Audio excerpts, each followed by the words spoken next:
दोस्तों, क्या आप जानते हैं कि तिरुपति बालाजी मंदिर में स्थित भगवान वेंकटेश्वर की मूर्ति जीवित है और मूर्ति पर लगे बाल भगवान वेंकटेश के असली बाल है। दोस्तों, आपको ये जानकर और भी हैरानी होगी कि भगवान वेंकटेश्वर को हजारों साल पहले लगी चोट का इलाज आज भी किया जा रहा है। दोस्तों, फिर एक नई सूचना के साथ सूचना पंडित चैनल पर आपका स्वागत है। आज हम बात करेंगे भारत के एक ऐसे अलौकिक, रहस्यमय और चमत्कारिक मंदिर की, जिसके चमत्कारों के बारे में सुनने के बाद आप भी उन चमत्कारों को अपनी आंखों से देखने के लिए आतुर हो जाएंगे। तो चलिए दोस्तों, बिना देरी किए वीडियो को शुरू करते हैं। भारत में कई सारे चमत्कारिक और रहस्यमय मंदिर मौजूद है, जिसमें दक्षिण भारत के आंध्र प्रदेश राज्य में स्थित भगवान तिरुपति बालाजी का मंदिर भी शामिल है। तिरुमला की पहाड़ियों पर बना श्री वेंकटेश्वर भगवान का यह मंदिर भारत ही नहीं बल्कि विश्व के सर्वाधिक धनवान मंदिरों में से एक माना जाता है। देश विदेशों से यहाँ पर हर साल लाखों लोग भगवान वेंकटेश्वर का आशीर्वाद लेने के लिए आते हैं। मान्यता है कि माता लक्ष्मी के रूठ जाने पर भगवान श्री विष्णु स्वयं यहाँ वेंकटेश्वर के रूप में अवतरित हुए थे और तभी से भगवान वेंकटेश्वर अपनी पत्नी माता लक्ष्मी के साथ यहाँ पर निवास करते हैं। तो आइए अब जानते हैं मंदिर से जुड़े रहस्यों के बारे में। मूर्ति के भीतर से आती है रहस्यमयी आवाजें। तिरुपति वेंकटेश्वर बालाजी का मंदिर समुद्र तल से 32,000 फीट की ऊंचाई पर स्थित है, लेकिन फिर भी भगवान वेंकटेश्वर की प्रतिमा पर कान लगाकर सुने तो भीतर से समुद्र की लहरों की आवाज सुनाई देती है। यह आवाज कैसे और क्यों आती है, यह रहस्य अभी तक बरकरार है, लेकिन यहाँ के लोगों का मानना है भगवान की यह मूर्ति समुद्र में से प्रकट हुई थी, इसलिए इसे समुद्र की आवाज सुनाई देती है।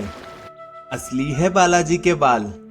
कहते हैं भगवान वेंकटेश्वर के सिर के बाल असली है, जो कभी उलझते नहीं, हमेशा मुलायम बने रहते हैं और समय के साथ बढ़ते जाते हैं। यह बाल कैसे असली है, इनके बढ़ने के पीछे का क्या रहस्य है, बताना मुश्किल है।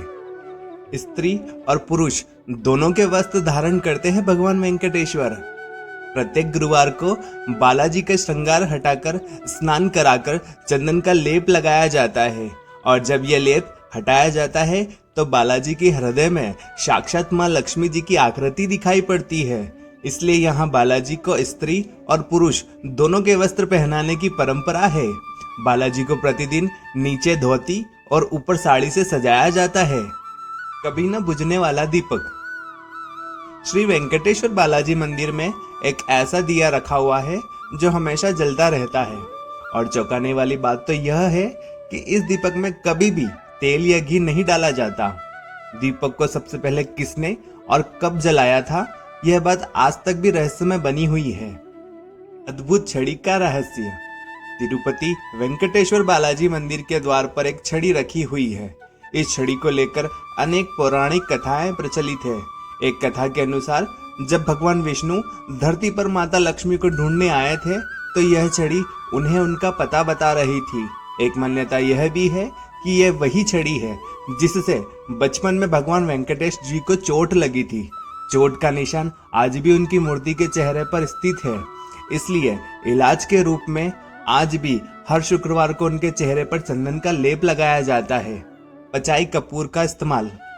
भगवान तिरुपति बालाजी की मूर्ति की सफाई के लिए एक खास प्रकार का पचाई कपूर का इस्तेमाल किया जाता है। इस कपूर के बारे में कहा जाता है कि ये किसी भी पत्थर पर लगाया जाए तो पत्थर में कुछ समय बाद दरार पड़ जाती है, परंतु भगवान बालाजी की मूर्ति पर इस पचाई कपूर का कोई प्रभाव नहीं पड़ता। मूर्ति को आता पसीना। मंदिर में बालाजी की जीवंत प्रतिमा एक विशेष प्रकार के पत्थर से बनाई हुई है। ऐसा कहा जाता है बालाजी की प्रतिमा को पसीना आता है और उनकी प्रतिमा पर पसीना की बूंदें स्पष्ट रूप से देखी जा सकती है। बालाजी की पीठ को जितनी बार भी साफ करो वहां गीलापन बना रहता है, इसलिए मंदिर के तापमान को कम रखा जाता है। दोस्तों, क्या आप जानते हैं भगवान विष्णु ने वेंकटेश अवतार क्यों लिया और क्यों माता लक्ष्मी भगवान विष्णु से रूठकर मृत्यु लोक आ गई? आखिर क्या है इसके पीछे की पूरी कथा? अगर आप इसे जानना चाहते हैं तो इस वीडियो को ढेर सारे लाइक, शेयर और कमेंट करके चैनल को सब्सक्राइब कर लीजिए। अगले वीडियो में आपको इसके बारे में सारी सूचना बताई जाएगी। वीडियो को लास्ट तक देखने के लिए आपका दिल से शुक्रिया। मिलते हैं अगले वीडियो में।